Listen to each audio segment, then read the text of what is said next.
네, 그러면은 고유한 교수님께서 준비하시는 동안에 제가 이번 종합토론 세션의 좌장을 맡으신 서울대학교의 박명규 교수님을 소개 올리도록 하겠습니다. 박명규 교수님은 하버드대학교, UC 버클리, 스탠포드, 베를린 자유대학, 큐슈 대학 등에서 교원 교수와 또 방문학자를 지내셨고요. 2006년 서울대 통일평화연구원을 설립, 2016년까지 원장을 맡아 북한연구, 남북관계, 평화인문학의 발전에 노력하고 계십니다. 그러면 박명규 교수님께서 종합토론을 진행해 주시겠습니다. 큰 박수로 맞이해 주시기 바랍니다. 네, 소개받은 박명규입니다. 마지막 피곤하시죠? 40분만 힘을 내십시다. 6시에 무슨 일이 있어도 끝내겠습니다. 그건 약속드리겠습니다. 어제부터 아마 같이 계셨던 분들도 계시겠고 오늘만 오신 분도 계시겠습니다만은 종합토론이기 때문에 아무래도 짧지만 어제 오늘의 우리의 그 성과를 좀 되짚어서 정리하고 토론의 어떤 미래의 과제를 좀 열어보는 것이 어떨까 생각합니다. 제 개인적으로 어제의 발제에서는 크게 세 개를 우리가 확인한 것 같습니다. 하나는 3.1운동과 임정수립은 한국의 민족 정체성의 확인과 근대국가 형성에 매우 중요한 기점이 됐다. 두 번째로 3.1운동은 단순히 민족의 독립과 국가건설의 기점이 된 것만이 아니고 오늘날까지 우리가 역동적으로 확인하는 한국 민주주의의 기원이기도 하다. 그것은 단순히 공화제를 설립했다거나 또 남녀 평등의 원칙을 선포한 수준에 그치는 게 아니고 최근까지 우리가 촛불의 그 동력에서 보는 것처럼 사람들이 스스로 정치의 주체로서 자각하고 활동하는 그런 어떤 동력으로 지금 이어졌다. 셋째로는 100년 전의 사건이기도 하지만 그 사건은 지금까지도 장기적이고 지속적인 영향으로 남아있다.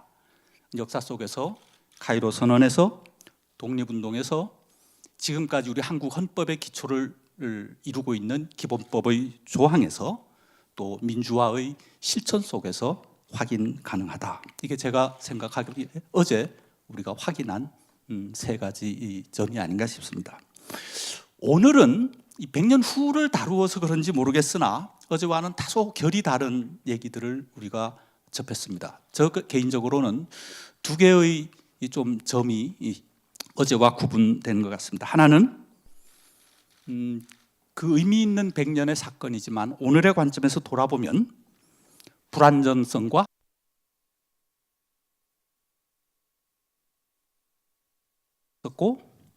우리 내부의 갈등을 극복하지 못했고 또 북한 핵의 문제가 한반도와 지역사회에 여러 가지 우려를 낳고 있고 우리 내부의 불신이 그렇게 약화되지 않았다. 커밍스 교수께서는 이제는 걱정 안 한다 그렇게도 얘기를 했지만 우리 내부에서는 그 걱정에 대한 얘기가 역시 있었던 것이죠. 두 번째 오늘 발표와 토론에서 우리가 좀 느낀 어제와 결이 다른 것은 이 민족주의가 충분한 것인가 또는 이 민족적인 관점에서 이 문제를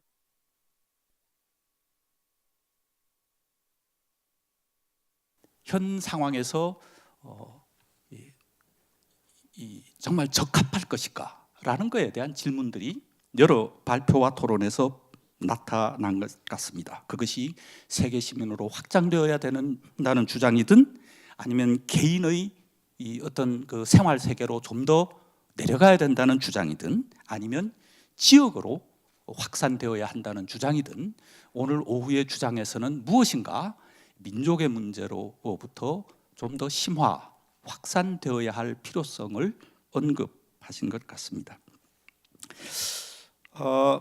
이제 이런 어제 오늘의 좀 연속이면서도 다소 결이 다른 내용을 보면서 지금 2019년 우리 주변을 돌아보면 실제로 걱정되는 바가 많죠. 100년 전의 역사가 과연 오늘 우리에게 정말 의미 있는 자산으로 연결되고 있는가?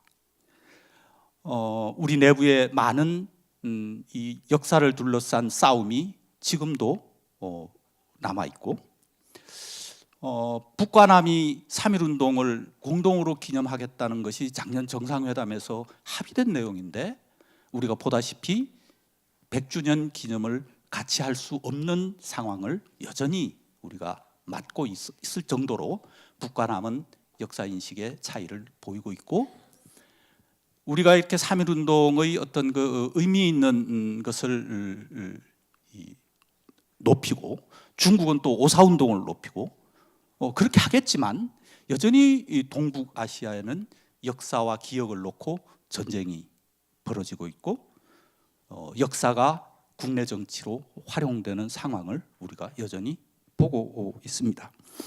이제 이런 그 상황에서 시간이 없기 때문에 이제 네 분 선생님께 저는 두 개의 질문을 좀 드리고, 이 두 개의 질문에 대해서 4분씩 하여튼 답하시고 싶은 것만 시간을 지켜서 말씀해 주시면 좋겠다는 생각을 합니다. 그 첫째는요,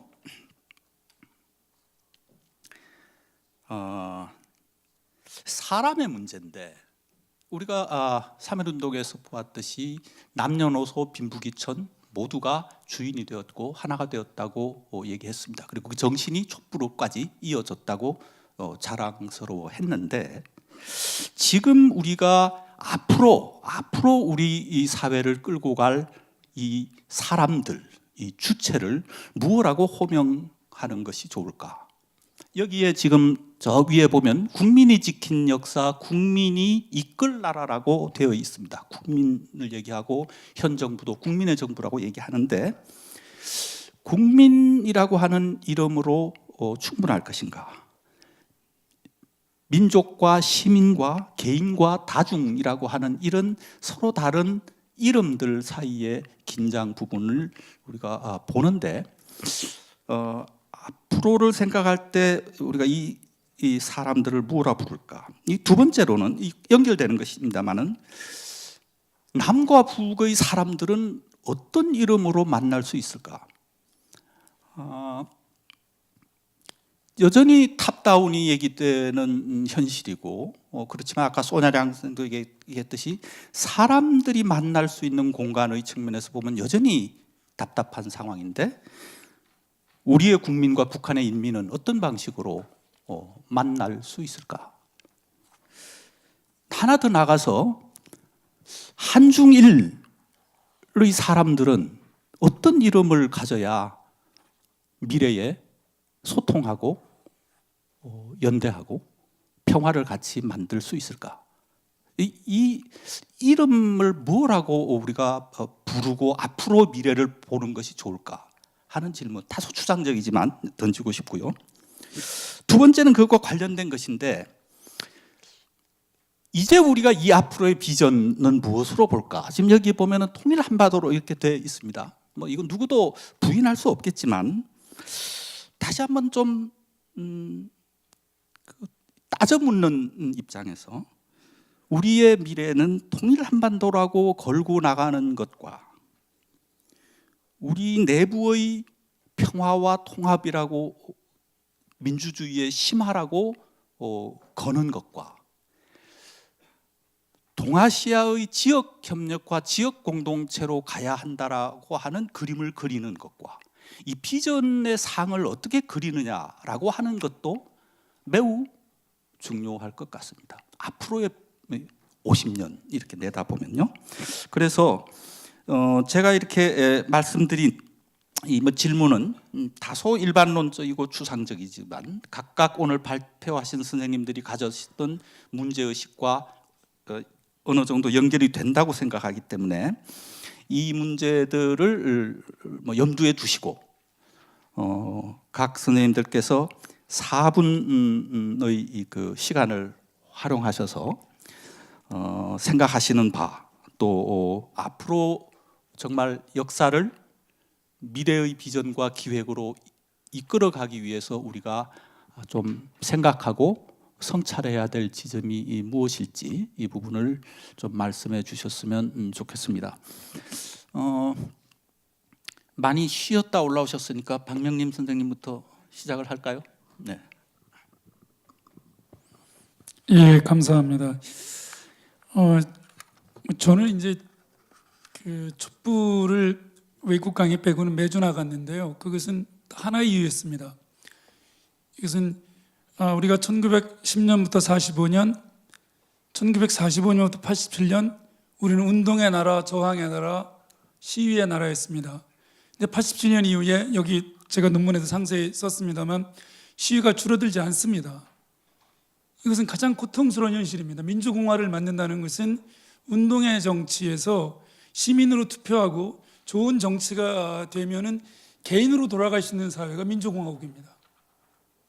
그래서 저는 결국 이 사람의 문제는 제가 촛불을 나갔던 것은 제 후대들은 다시는 촛불을 안 드는 정말 바른 민주공화국을 만들려고 했습니다. 그래서 권력 분산이라든가 여러 가지 비례성의 원칙이라든가 인민의 뜻이 대표에게, 대표의 뜻이 국가에게 반영되는 이 비례성은 이거는 아리스토텔레스 이래 2000년 이상 가장 중요한 원칙입니다.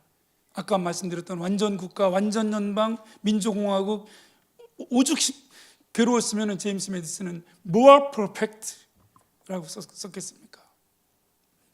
그래서 저는 앞으로의 주체는 시민과 인간 둘인데 우리가 인간으로만 살아가면 공화국의 시민이 되지 않으면 인간 문제는 해결할 수 없지만 사인으로 존재했을 때는 그래서 시민으로 존재할 때에는 인간 문제가 풀릴 수 있는데 저는 이 시민은 지금까지의 국가 시민과 세계 시민 지금까지 우리가 국가 시민만 생각했는데 이제는 세계 시민 이건 굉장히 이제 왜 그러면 한나 아렌트나 저런 사람들이 결코 바보가 아닌데 왜 저렇게 생각했을까? 세계가 전쟁 상태인데 이스라엘은 평안할 수 있고 이스라엘이 전쟁 상태인데 이스라엘 개인은 평화로울 수 있는가? 그래서 결국 이게 국가 평화와 그런 모든 걸 다 연구를 했으니까요. 그래서 저는 여기서 그냥 한 가지 역전 현상이 있습니다. 그건 뭐냐면 국가 시민은 국가주의가 강화되면 세계 시민이 되기 어렵지만 세계 시민은 국가 시민이 될 수 있습니다. 이게 이제 단테나 메디슨이나 제가 아까 말씀드렸던 빅토르 위고 프랑스의 건국보다 더 중요한 건 유럽 연방이라고 그런 얘기를 하는 것도 이제 그렇고요. 그래서 저는 이 주체를 우리가 호명하는 문제는 아까 제가 조금 동의하기 어려웠던 발언들은 뭐냐면 국민국가가 절대로 보편이 아니라는 겁니다. 네덜란드와 벨기에 분단으로 출발해서 평화로 갔어요. 독일과 오스트리아 분단으로 통일하려고 맨날 전쟁만 했어요. 한두 나라가 아니잖아요. 영국 보십시오. 다 독립 안 했어요. 다 연방을 거쳐서 평화가. 유럽에서 국민국가가 몇 개나 됐나요? 다시 조사해 보니까 오히려 적었다는 거예요. 연합국가, 연방국가가 훨씬 많아요. 실제로 이 국민은 더군다나 에스닉 스테이트가 아니에요. 일민족 일국가가 전혀 아니에요. 네덜란드가 도대체 몇 개 민족이고 벨기에가 몇 개 민족이고 스위스가 몇 개 말을 씁니까 도대체. 그래서 이거는 저희가 베스트팔렌 체제를 잘못 공부했더라고요. 하나하나 다시 공부해 보니까 이건 국민국가 체제라고 보는 바로 깨지는데 베스트팔렌 체제가요.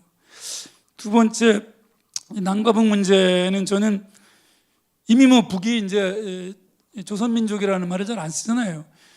우리가 임정법통 저쪽 항일무장 바로 이러고 왜 이게 아까 법통이 문제인가 잠깐 말씀드리면 북한은 법통에 딱 맞상서서 바로 그냥 항일무장 투쟁 정통론을 내세우는데요. 저는 남과 북은 그 민족, 언어, 역사, 문화 이런 전통 개념으로 두 개의 나라가 된 게 아닙니다. 주권, 국가, 헌법, 국민, 이념, 체제로 두 개의 나라가 됐기 때문에 이거는 이제 네덜란드나 벨기에, 독일, 오스트리아처럼 더더군다나 대한과 조선, 대한민국이 만들어지자마자 바로 조선공산당, 조선혁명 전부 조선이에요. 조선을 똑같이 전유하려고 해요. 조선총독부와 조선공산당 이 굉장히 중요한. 그리고 지금은 그 더 강력한 전체주의를 만들었어요. 북한은. 예. 그래서 결론을 그래서 저는 통일한국 왜 이게 목표가 되어야 되는지 모르겠어요.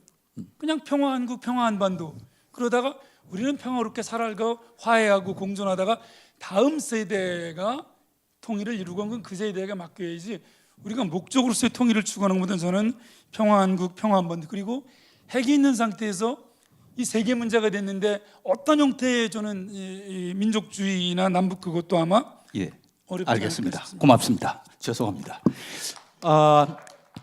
이 답변에 대해서는 순서대로 이남희 선생님으로 가기보다는 고유한 선생님 답변을 듣고 가는 것이 좋을 것 같습니다. 고유한 선생님 말씀을 붙여주시죠. 저는 사실 종합 토론은 준비를 안 하고 왔고 아까 말씀드려 보신 것처럼 아주 그 무시무시한 핵 얘기를 지금 하다가 갑자기 사람 얘기를 하라고 그러시니까요. 그냥 아주 초보적인 생각이라고 이해해 주시고 들어주시면 좋겠는데 저는 이 사람의 문제는 정체성의 문제라고 생각이 드는데요. 그러니까 지금 이 3.1 100주년은 사실은 민족 정체성을 중심으로 한 담론인 것 같고 그걸 통해서 이제 국민국가 완성이라는 관점에서 아직 미완성인 것 같은데요. 근데 아마 젊은 세대들은 완전히 우리와 다른 정체성을 갖고 살아가는 것 같고 어떤 그 하나로 개념화하기도 어려운 시대인 것 같습니다. 그래서 그 부분은 결국 늘 통일 문제라든가 이런 문제가 나올 때마다 우리 사회 내에서도 그 국가 정체성론 쪽으로 보는 세력과 민족 정체성론 쪽으로 보는 세력 사이에 해법도 다르고 그걸 보는 방식도 다르고 다 다른 것 같아요. 그래서 남남 갈등의 근저가 바로 거기서 오는 것 같고요. 근데 이제 지금 젊은 세대들은 그런 기성과는 다른 아까 세계 시민도 말씀하셨지만 글로벌 정체성으로 이렇게 형성돼가는 것 같다는 그런 느낌이 있습니다. 그리고 남과 북의 사람 부분도 완전히 다르죠. 다른데 지금 북은 그 국가와 민족을 중심으로 하는 그 정체성이 형성돼 있고 최근에 국가 제일주의를 다시 굉장히 담론화하고 있는 것 같습니다. 그 김정은 시대 와서 아주 주목할 부분인 것 같습니다. 그러니까 일민족 이국가 체제로 가려는 건지 아직 그 개념이 명확치 않는데 새로운 발전 전략 차원에서 국가 제일주의를 얘기하는지 뭐 그런 걸 좀 이제 관심 있게 봐야 되지만 어쨌든 북이 생각하는 그 기본 단위는 나라와 민족이라는 아직도 그 우리와는 지금 우리가 변하는 정체성과는 다른 거기서 얘기하는 나라와 민족도 아주 심하게 얘기하면 김일성 민족 이렇게까지 얘기할 정도의 그런 나름의 그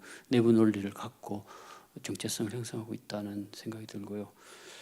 그래서 이제 통일 문제 이런 것도 아까도 지역 통합 얘기가 많이 나오고 그런데 우리가 남과 북의 결합 부분이 그 지역 통합이라는 부분에서 이걸 그 외부 힘도 작용이 돼야 되는데 우리 이 지역은 사실은 이제 그 3.1 운동 시대적인 이 지역 구조를 아직도 그대로 갖고 있는 거 아닌가 할 정도로 과거사가 정리가 안 되니까 계속 반복해서 이게 재생산돼서 이런 형성이 생기는 것 같다는 느낌이 듭니다. 그래서 그런 부분에서 이유나 이런 거하고는 완전히 다른 그런데다가 최근의 구조는 그 구조의 신냉전 구조라는 게 더 씌워지는 과정이 있는 것 같습니다.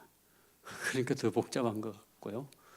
이제 그래서 핵 문제도 어쩌면 그런 구조 안에서 뭔가 이게 작동할지도 모르겠다 하는 생각까지 해보게 됩니다. 이상입니다. 감사합니다. 그 사전에 질문을 알려드리지 않았는데도 역시 고 선생님 좋은 답변을 해주셨네요. 그럼 이남희 선생님 좀. 제가 좀 그 질문은 저로서는 좀 너무 제가 감당하기 힘든 질문인 것 같고 제가 여기서 뭐 몇 마디 한다고 그래서 그렇게 크게 도움이 되는 것 같지 않아서 감당하실 수 있는 얘기해 주십시오. 그래서 제가 감당할 수 있는 거라고 할 수 있다면 아까 제가 지금 시간이 촉박해서 말씀을 못 드렸는데 사실 제가 그 간단하게 아까 그 소위 그 우리가 좀 다른 얘기를 제가 좀 다른 얘기를 해도 용서해 주시기 바랍니다. 그 변혁의 정치에 있어서 가장 중요하게 우리가 생각해야 될 문제는 우리가 가지고 있는 시간의 개념을 바꿔야 된다라고 언뜻 제가 말씀을 드렸는데 제대로 설명을 할 수가 없었습니다.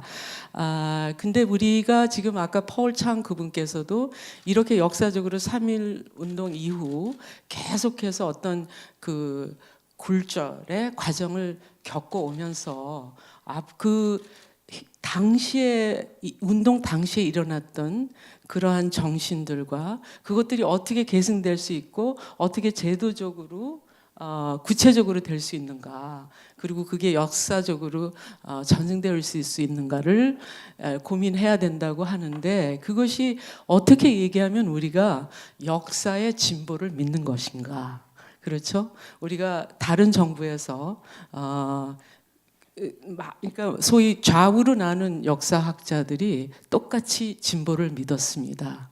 그런데 그러한 진보라는 것은 무엇인가가 지금 제가 고민하는 문제 중에 하나였기 때문에 사실 저는 굉장한 위기의식을 가지고 요즘 하고 있습니다. 그러니까 왜 그러냐면은 여기에서 계시는 분들은 잘 외람된 말씀이지만 이렇게 서양사를 전반으로 볼 것 같으면 사실 그동안에 50년 동안 뭐 1978년부터 시작했다고 얘기할 수 있는데 소위 그 프랑스 혁명에 대한 재해석, 소위 그 대가라고 얘기하는 그 프랑스와 퓨레이의 Interpreting French Revolution, 프랑스 혁명의 재해석을 얘기하면서 우리가 알고 있는 혁명의 정신에 완전히 반대되는 얘기를 합니다. 그리고 독일에서 80년도 후반에 소위 Historians Dispute라는 과정에서 수정학자가 하는 얘기도 거의 비슷한 맥락에서 하고 있습니다.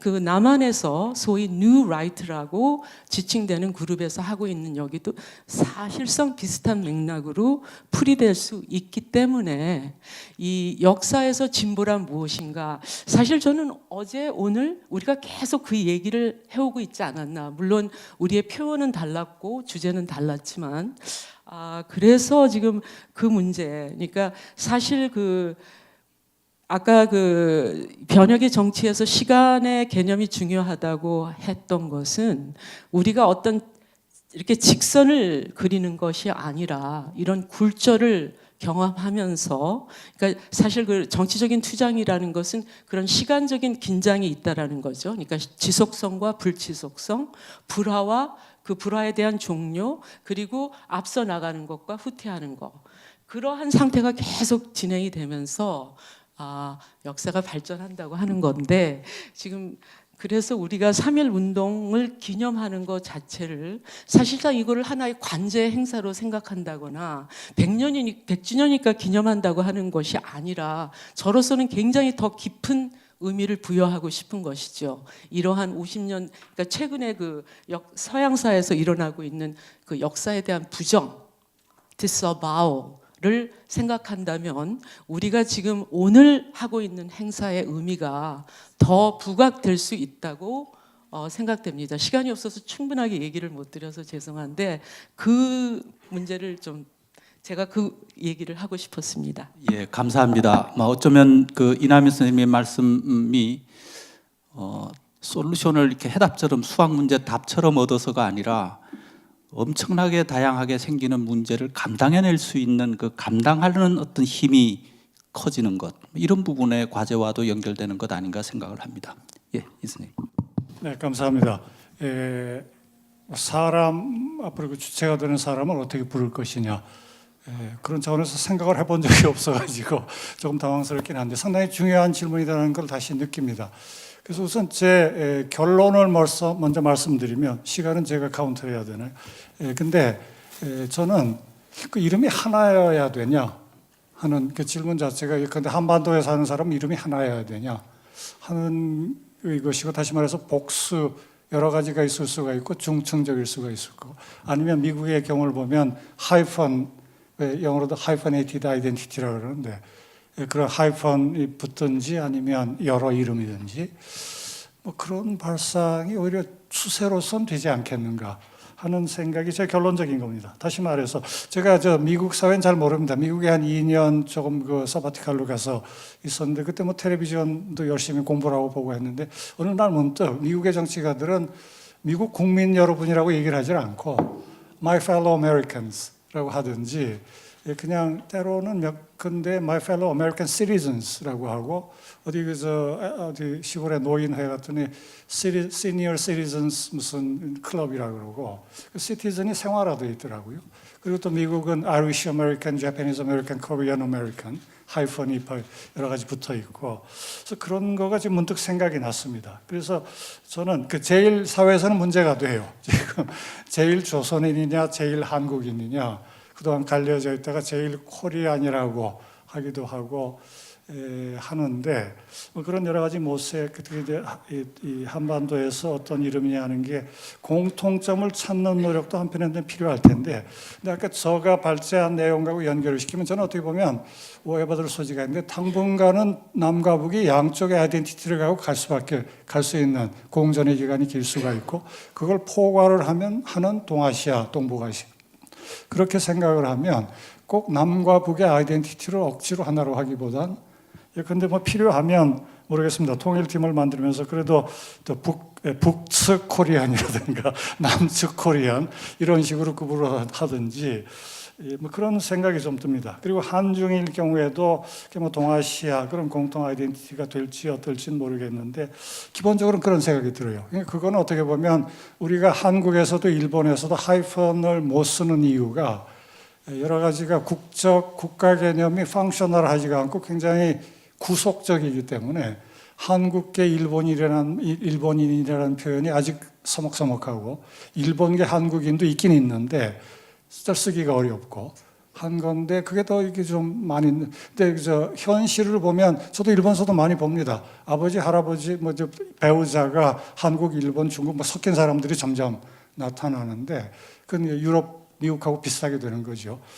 그것이 저는 아시아에서도 아까 글로벌화 아시아화의 현상으로 사람들이 나타나기 때문에 점차 그런 방향으로 가는 것이 좋지 않겠냐. 그러니까 뭔가 그 남과 북의 공존이 단순히 두 개 국가가 아니고 언젠가 통일 공동체라는 것을 표현하기 위한 일정한 아이덴티티는 필요하겠지만 그래서 하나의 이름으로 너무 고집하기보단 이상적으로는 언젠가 동아시아 연합의 시민 여러분 이렇게 얘기할 수 있으면 가장 좋은데 시간은 좀 걸리겠죠. 그리고 40초가 남았으니까 한마디만 더 말씀드리면 그 비전하고도 연결이 되는데 저는 그것도 또 어떻게 보면 제 코리안 내셔널리즘인지는 모르겠는데 제가 자료를 보고 한 한도 내에서는 그 복합적인 아이덴티티를 가지고 보다 더 유연하게 하는 것은 유럽에서도 그렇지만 비교적 작은 나라들이 그런 걸 잘합니다.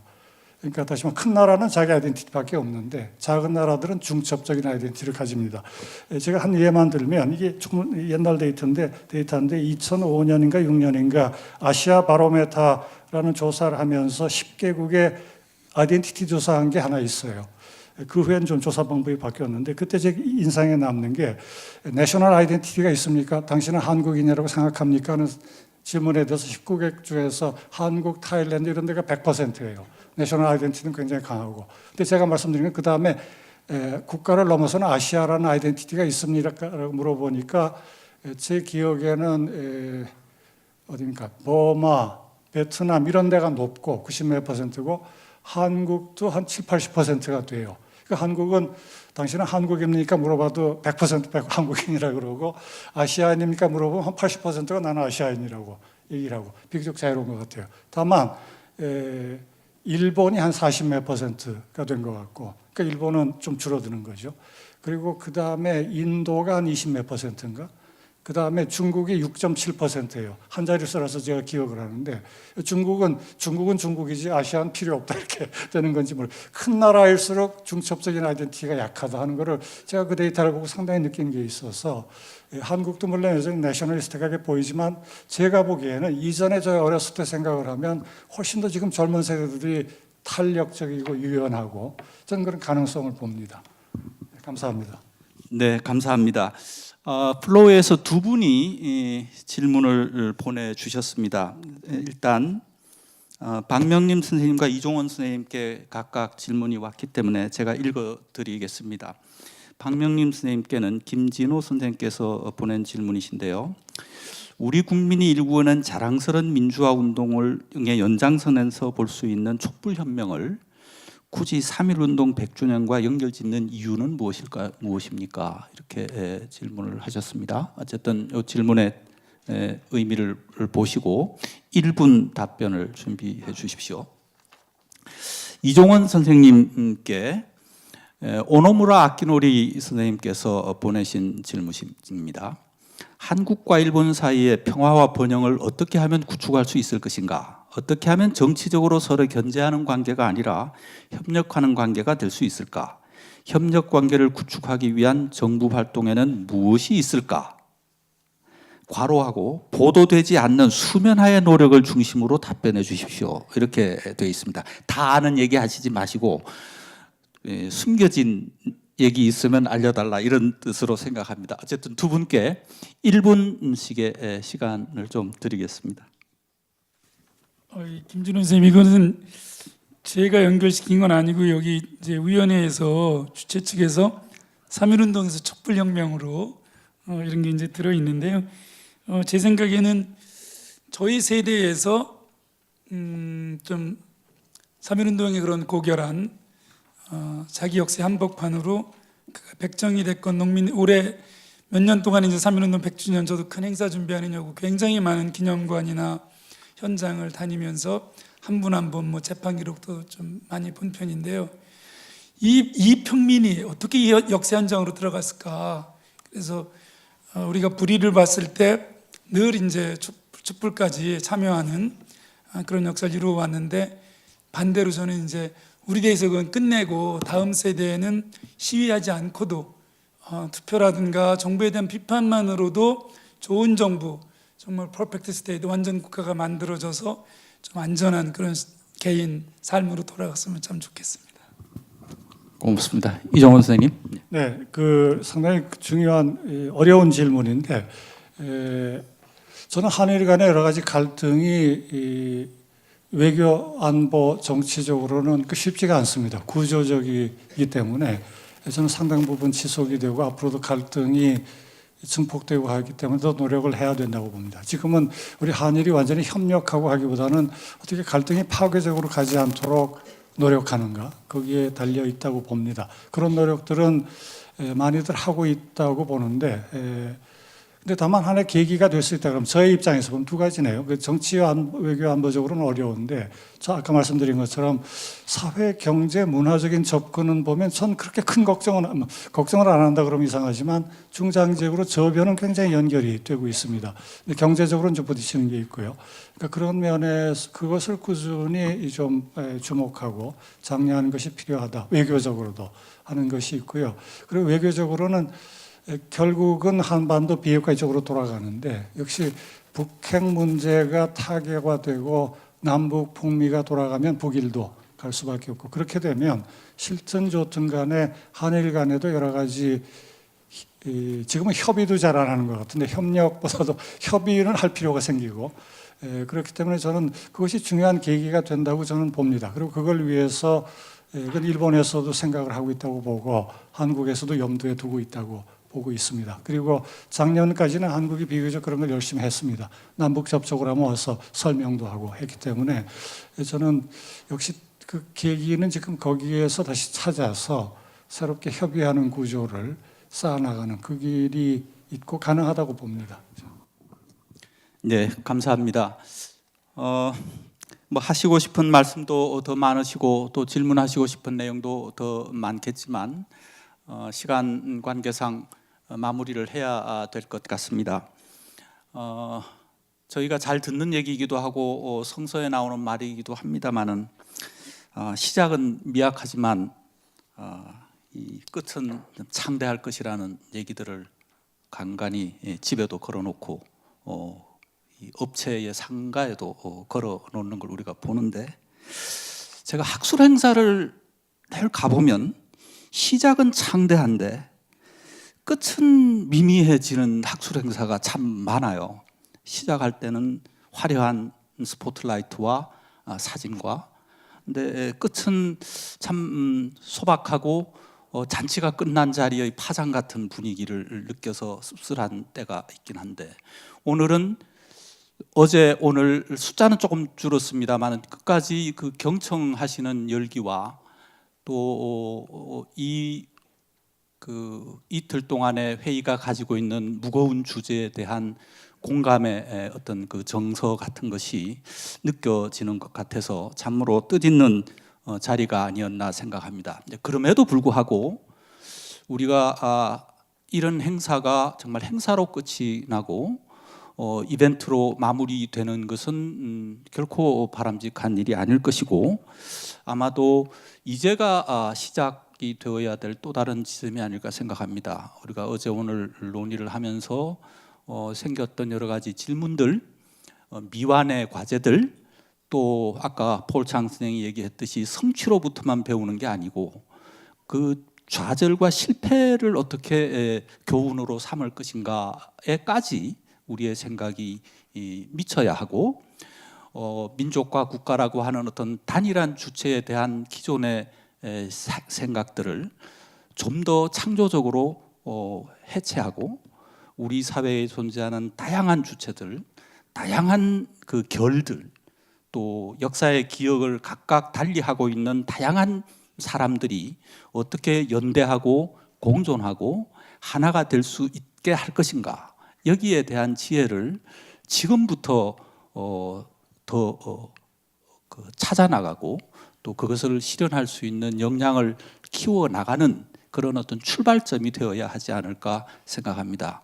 이 좋은 자리를 만들어 주신 기획위원회, 준비위원회, 또 이걸 이끌어 오신 한한상 위원장님 이하 여러 관계자분들께 감사를 드리고, 또 국내의 여러 선생님들, 또 멀리 외국에서 이 자리를 위해서 와주신 여러 선생님들께 주최측을 대표해서 다시 한번 감사의 말씀을 드립니다.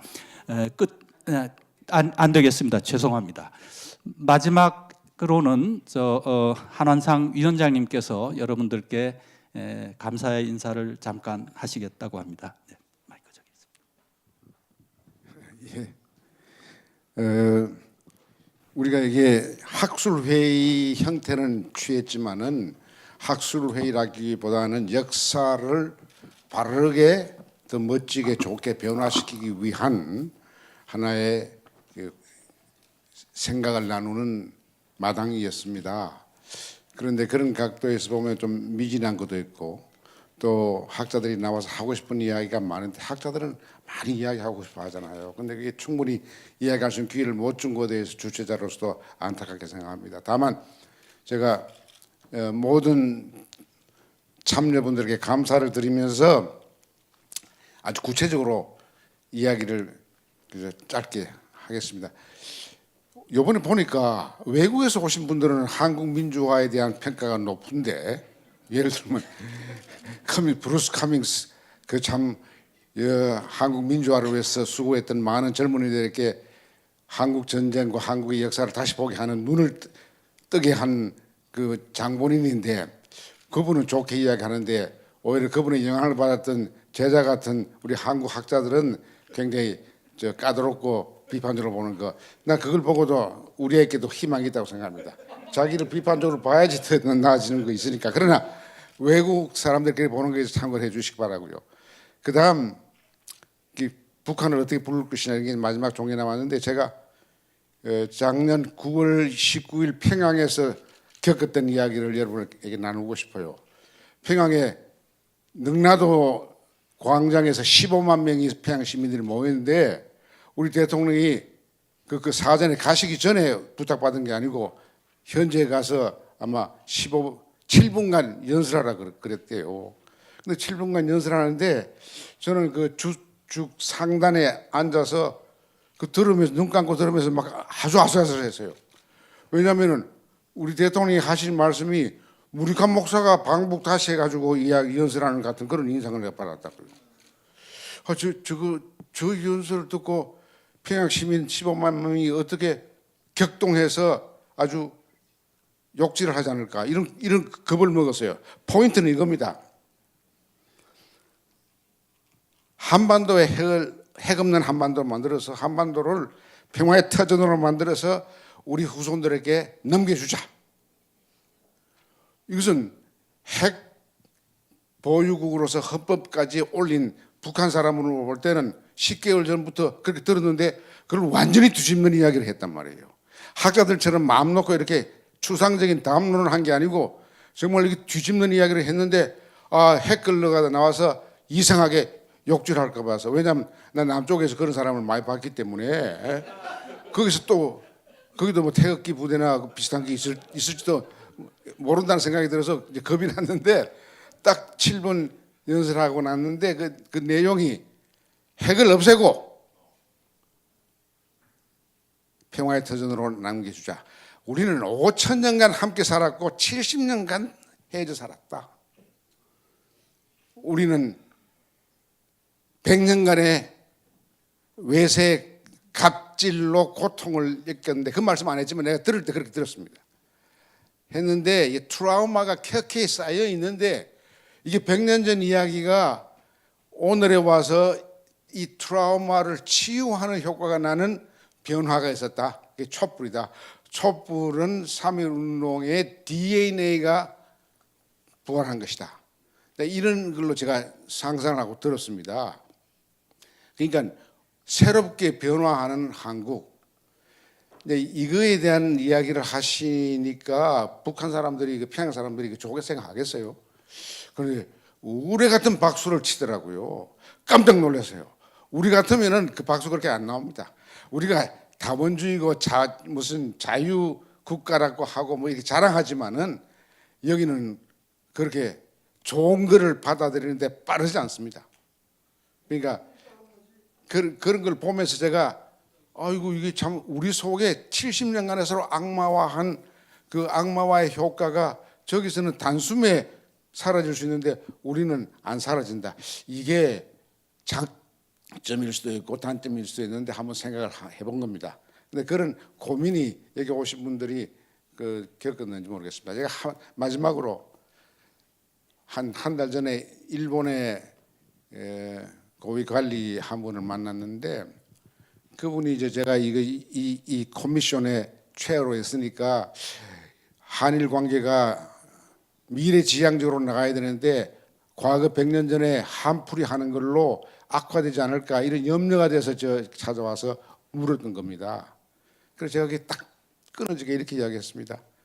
제가 일제시대 초등학교를 다녔으니까 욕과랭 노래 부르면서 학교 다녔으니까 일본 사람들에 대한 적개심이 있습니다. 일본 사람이 아니고 일본의 군국주의, 패권주의에 대한 증오심이 있습니다. 내가 지금 80 중반인데 어떤 사람이나 어떤 체제나 어떤 집단을 미워만 하다가 죽을까 봐 겁납니다. 내가 미워하지 않고 죽고 싶은데 내가 일본의 패권주의를 지금도 싫어하는데 아베 정부에서 그게 이어질 것 같아서도 두려워하는데 그럼에도 불구하고 내가 이 증오의 감옥에서 벗어나고 싶다. 그런데 이 증오의 감옥의 열쇠를 나는 안 갖고 있다. 그래서 상대방이 어리둥절합니다. 피해자는 억울하게 고통당한 피해자는 열쇠를 못 갖고 있고 증오의 감옥에 가둔 사람은 힘 있는 갑질하는 빅티마이저들은 갖고 있다. 난 빅팀이다. 그러니까 내 그분한테 간절히 요청했습니다. 겸손하게 제발 당신들이 갖고 있는 열쇠로 내 증오의 감옥의 문을 열어주세요. 나는 증오의 감옥에서 해방이 돼서 일본과 우리가 미래를 바라보고 앞으로 나아가고 싶습니다. 그러니까 아무 대답 안 하시는데 그분이 울컥하는 것 같은 거를 난 느꼈어요. 사람으로 느껴졌어요. 이게 사람과 사람의 관계니까요. 그러니까 추상적인 담론을 평생 제가 대학에서 했는데 여기 와서 이제 추상적인 담론이 아니고 경험에서 오는 가슴으로 느끼는 그런 게 있었습니다. 나는 이번 우리가 이틀간 여러분 정말 좋은 이야기를 많이 나누는데 문제는 한반도의 평화 프로세스가 이루어지지 않고 실패하면은 역사가 후퇴가 되면은 어떻게 될 것인가. 이걸 걱정하는 사람입니다. 그렇다면은 여기에 관념적인 담론적인 입장의 차이 이런 거는 여러분 좀 잊으시고 앞으로 우리가 민주국가도 되고 100년 전에 우리 조상들이 별로 많이 배우지도 못했는데 우리에 비해서 SNS도 없었고 뭐 그런 거 없었는데도 그 어른들이 정말 무단 통치 앞에서 끝까지 비폭력했다는 그 차산이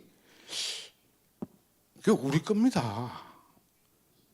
저는 촛불에서 직접 봤어요.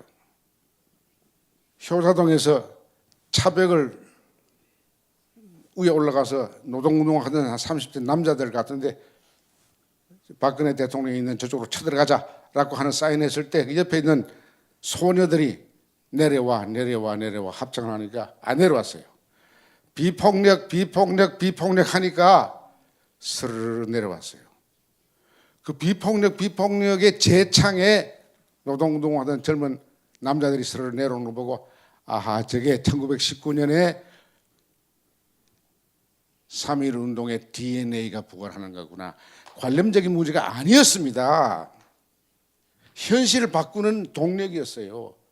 그게 일제시대 패권주의 세력과 그걸 이었던 분단시대 70여 년의 그 세력들이 3.1 운동을 어떻게든지 제약시키고 이걸 플레이다운 하려고 그랬는데 오늘 그걸 살려달라고 해서 이런 게 된 겁니다.